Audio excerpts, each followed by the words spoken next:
Isolator, which sounds like everybody right now because no one wants to go outside and deal with people anymore, and I'm all for it. Anyways, let's read about the Minion. This was invented by a man named Hugo Gernsback. He worked tirelessly to find all potential solutions to the inconveniences of modern life in the early to mid 1900s. I love this man already. He created everything from portable television goggles to the device seen here, which he aptly named the Isolator. It's intended to block out all noise and give you like full concentration on your task. I think it was mainly meant for students or the working man, I don't know, anyone with ADHD, but obviously it ended up being too bulky and a pain in the butt and it just never took off.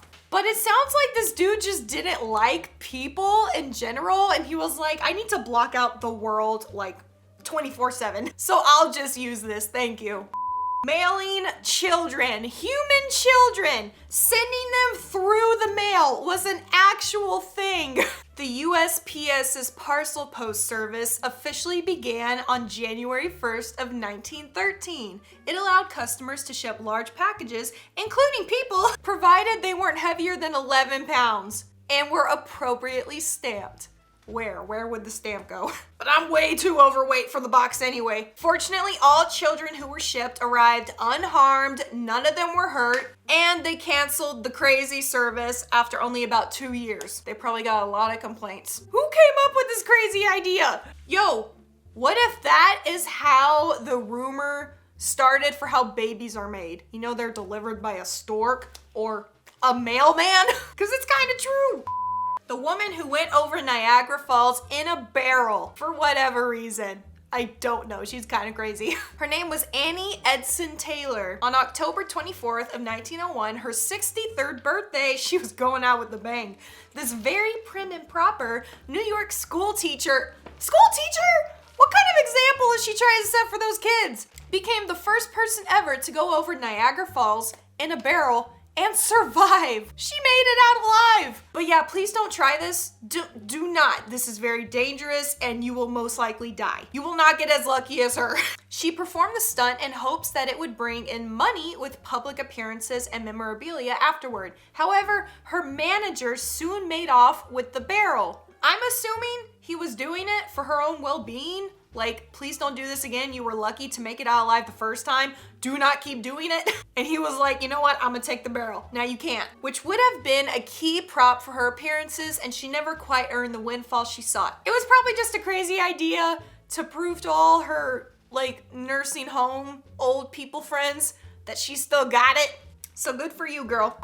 Kangaroo Boxing, which was very popular in the 1920s. This picture was taken in Germany during one of the matches. Eventually, they stopped doing it. It lost popularity. People got very concerned for the animals, which rightly so, but also, a kangaroo gonna knock your butt out. They will beat you. They are so strong, especially with their legs. I've seen videos of kangaroos. I've never seen one in person, but they are scary. The babies are cute, but when they grow up, bleh. Bruh, you look like a cracked cement sidewalk. What is going on? John Smith. What? Pocahontas was into you? Bro, I don't believe it. I know, not the same John Smith probably. This is the 137-year-old man, allegedly. John Smith was a Chippewa Indian from Minnesota who claimed to live to 137 years old, but I don't think there's any proof. Long before his death in 1922, the Chippewa people referred to him as Wanch, or wrinkled man, due to his starkly creased face. Bruh, you need some CeraVe Aveeno lotion like 24/7. However, some say that his facial appearance was caused by disease and not age.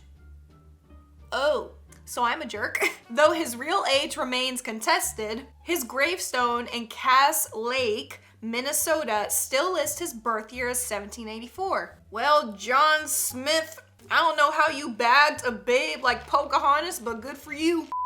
This looks like a very nice uniform for all introverts.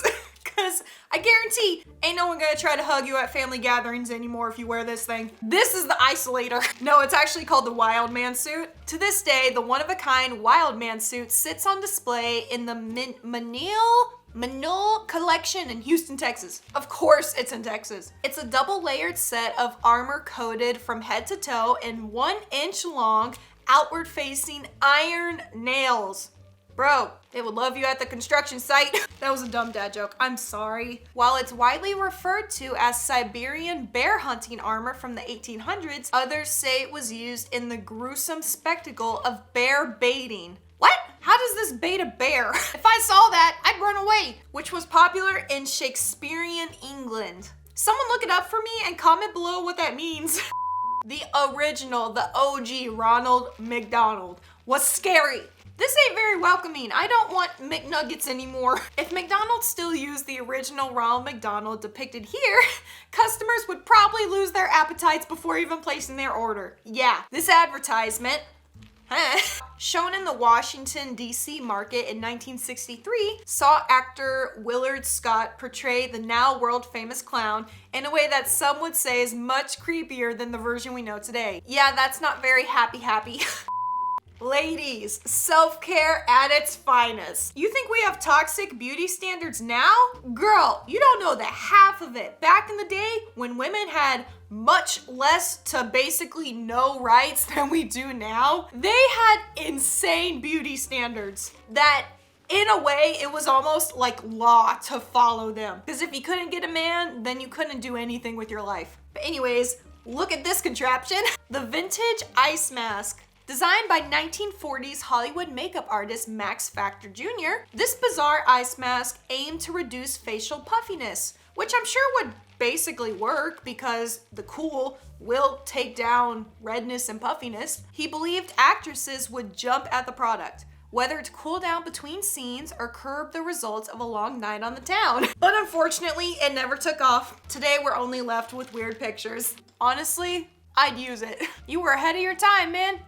This dude sold mummies straight out of the Egyptian pyramids. Not weird or disrespectful at all, but I'm just saying, if he tried to sell me, I better make a fortune. Mummies for sale. This weird historical photo depicts a street vendor selling mummies right outside the pyramids in 1865. How much did he make? And when did he get cursed? We're finishing on a strong one, the creepiest of all, the Mickey Mouse Club. Bro, this is a cult. You cannot tell me otherwise. I do not want to be associated with any one of you. No, this is the scariest thing I have ever seen. But anyways, that's it for some of the weirdest people in history. Comment below if you want to see some more, because trust me, there are plenty, and I'll put myself in the next one. As always, subscribe, turn on notifications for the channel, follow me on social media, links are down below, and I'll see you tomorrow.